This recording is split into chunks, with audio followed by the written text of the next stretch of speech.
Another year has come and gone, and so far, I think things are starting to get better for the most part. I mean, movie theaters are starting to open up once again, so many people have gotten vaccinated, and things of that nature. I'll be honest, at first, I couldn't for the life of me remember what video I should do next here on this channel, but then I decided at the last minute to be doing a third Phineas and Ferb review, because why not? I mean, making the most out of every day is something that we can all benefit a lot in our lives.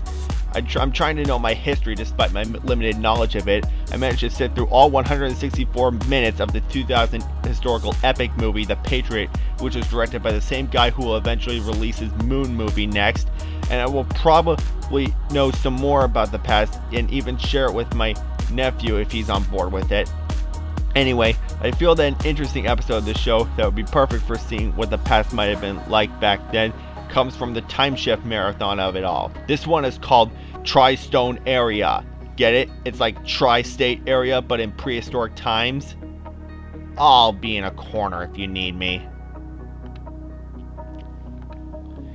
In the past year of 27,000 BC, set in the Tristone Area, Phineas and Ferb are trying to figure out what to do today. That is until they come to the conclusion that they should make a wheel along with Isabelloc, Boofgard, and Baljug. Yes, folks, we're dealing with cave people versions of the Phineas and Ferb characters. Just roll with it. Anyway, Phineas eventually realizes that putting four wheels together can make a vehicle, which they successfully do.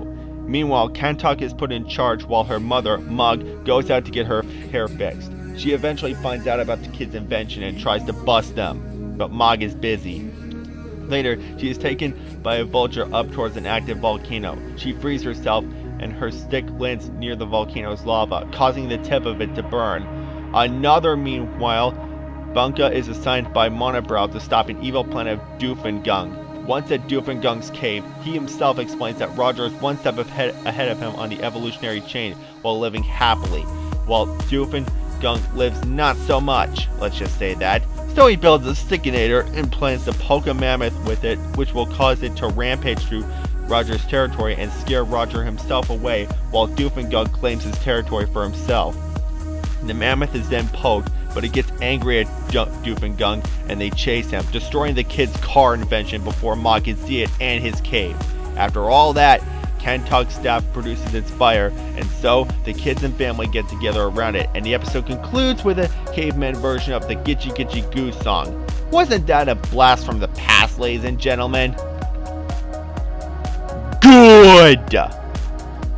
I enjoy the subtle pop culture references and callbacks to earlier in the show because they are not distracting and allow this episode to work on its own. Also, as someone's comment from a video, I forgot whose username that I also kind of forgot to point it out.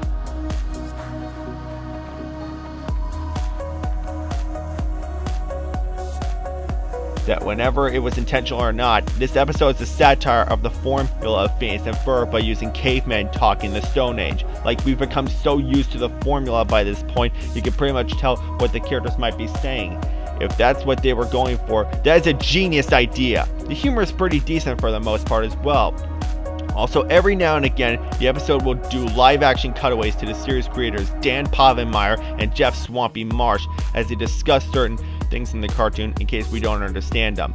I thought those scenes were charming in their own way, even if they might be pointless for the most part. The caveman version of the Gitchy Gitchy Goo song at the end, Zubadea, I thought was enjoyable.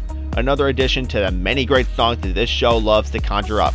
I find the car the kids built to be fun and see, and at least it's not powered by feed. The Flintstones, take note. Bad.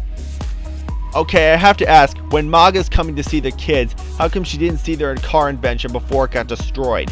Is she nearsighted or something? If that's the case, that might explain why Linda didn't see Phineas and Ferb's roller coaster invention from outside the backyard in the first and musical episodes when she and Candace got home. Another thing worth mentioning, that there are some animation errors here and there, although you do have to look really hard to spot them, I'll give them that. Also, Doofengung, once his plan failed, says his caveman version of "Curse you, Perry the Platypus" at Bunka, even though he didn't feel the need to do anything to stop him that time. It just raises too many questions. Also, how come cavemen talk a new language that the Stone Age people made up, and how were they able to speak it back then? It just doesn't make any sense!